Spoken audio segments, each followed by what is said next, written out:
there should be no mandates, period. None.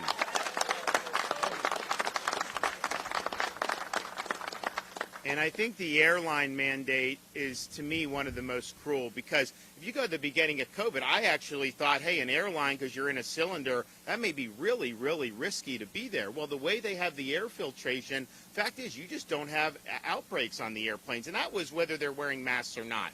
So you have no mask in most of society, which is really obviously good, and yet they keep clinging to this, forcing people on an airplane to wear it.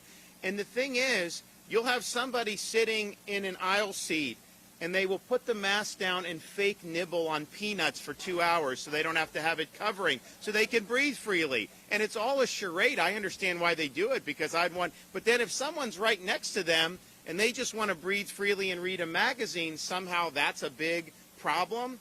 And so this is COVID theater, but what it is they are trying to prolong the misery that these flight attendants have had to deal with. Did you see the flight attendants were crying? They were so happy when they repealed, when the judge ruled that they didn't have to be forced masked all day when they're in the airplanes.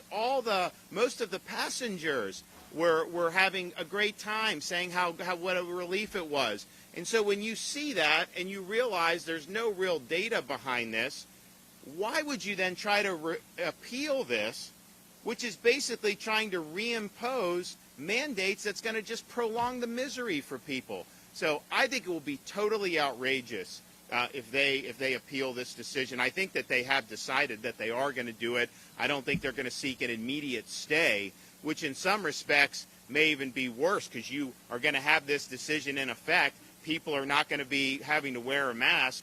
And then if they win the appeal, you could reinstitute it somewhere down the line. That doesn't make any sense whatsoever. And I think we've just got to get beyond this. But it does go to, why are they doing this? And I think part of the reason they're doing it is because they like to exercise power over the people that they govern. They like to be able to take decisions out of your hands and force a mask on your face, force kids to muzzle, force people to lose their job if they don't take a COVID vax. All the things they've done to use the coercive power of the state to take away your freedoms over the last 2 years. And there's a reason why we're known as the free state of Florida, because we never muzzled you in Florida. We never imposed a mask mandate in this state. We made sure kids were in school 5 days a week, all the way back in 2020 when no other major states were doing that. We made sure everyone could work, businesses like this could operate, and we said nobody should lose their job based on these jabs. You have a right to work, and they can't force you to do it. And the same thing about going out and living in society.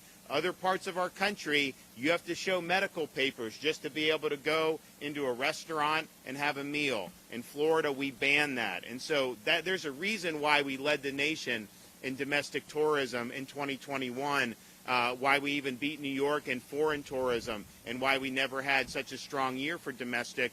It's because of the stark contrast with treating people with respect, protecting their freedoms, letting them make their own decisions, not constantly badgering them with different types of restrictions and mandates. And here's the thing I think people need to know is, yes, a lot of this stuff is now unpopular, so there's elections coming up.